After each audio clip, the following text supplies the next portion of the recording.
Hey everyone, Christina Del Rey with your forecast for the week of December 28th, 2020. We have finally made it to the last week of December, of last week of the year. It is here and it is not going out without a bang, without some intensity, because that is how 2020 has been all year long. So we have Tuesday, we have a full moon in Cancer. It is an emotional one. So it is really going to be about bringing the past to a close. It's going to be about letting go of what no longer works in your life and getting excited for your future as well. But this will not go without, emotions and an intensity. This is a week of endings. I do think there will be significant endings, but with endings, there's always new beginnings, and we really just need to get excited about our future once we go through what we need to close out for 2020.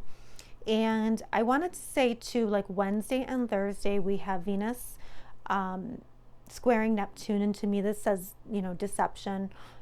In relationships, so I would just be careful, watch out for that. Also too, with Neptune, you can have a little too much fun partying and things like that, so just be aware.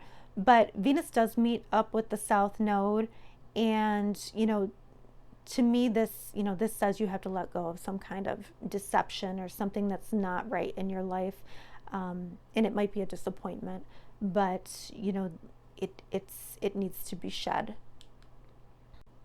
But let's see where all of this falls in your horoscope for the week.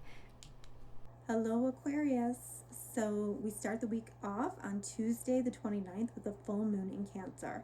Full moon in Cancer is very emotional. And I know that you are not a very emotional sign, but you may find yourself having some emotions. And this full moon is taking place in a part of the sky for you that has to do with your day-to-day work and routine, your day-to-day health routine, and just how you organize things, maybe even how you problem solve.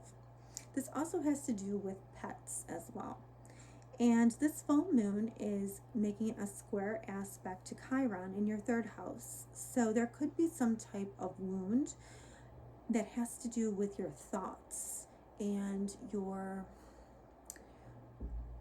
way that you're thinking, or your siblings, your cousins, your neighbors.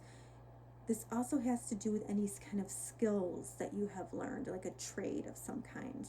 There is some kind of wound here that needs to be addressed. And once you address it, it will free you. And the freedom, ironically, the opportunity for freedom, comes from your fourth house, which is home. Okay, so when you address the wound, you free yourself, you liberate yourself, and you create a change in the home area. This full moon is a culmination of 2020. It is, like I said, emotional. It is bringing the past to a close so that we can begin our future. It's letting go of what no longer works for you. So you have to think to yourself, what no longer works in my day-to-day life, my day-to-day routine? What do I need to get rid of? What wounds do I hold in the areas of my thoughts, in the area of siblings, cousins, neighbors? What do I have to let go of? And we also need to get excited about our future as well. This is a major turning point full moon, so it is important to pay attention to your emotions. But remember, your emotions are not what you're supposed to listen to. You're supposed to listen to your intuition, and that intuition is a very quiet voice inside. It is not acting on emotions. It is acting on that little voice inside that says, I need to go here, or I should be here instead of here. We also have this Wednesday, we have Venus squaring Neptune. So you just want to be mindful of anything that has to do with friends. Anything that a friend says to you, any kind of thought process actually, that a friend tells you, it's almost like it could be a lie. I would be careful about mixing money and friendship too. This is one of those times when you definitely don't want to mix friendship and money. Not a good idea under this sky.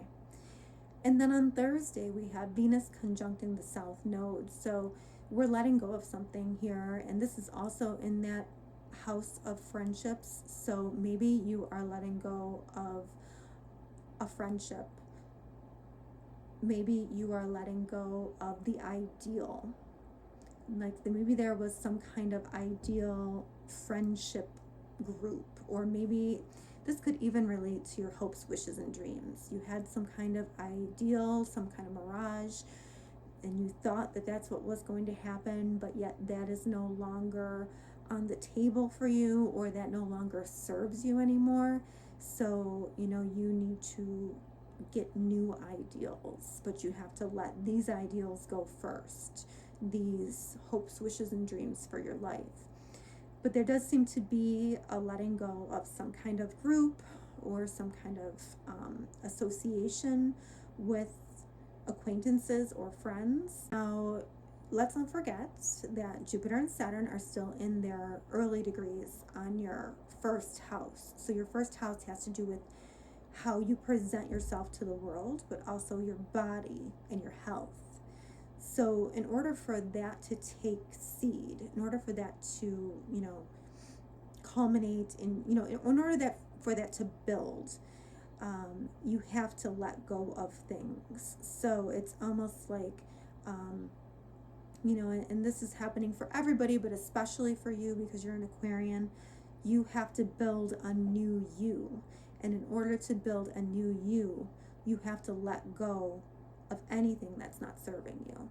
So for you, this could have to do with, things that we talked about, siblings, cousins, neighbors. It could have to do with groups that you are associated with. It could have to do with hopes, wishes, and dreams that you had once that no longer serve.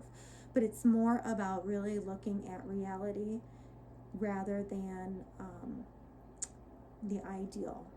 So this week is all about starting a new, fresh cycle and going into the new year fresh so that you can build a new you. I think it'll be a great week, and if you haven't listened to my 2021 horoscopes, I will link them below, and I will be back in January to discuss your weekly horoscopes.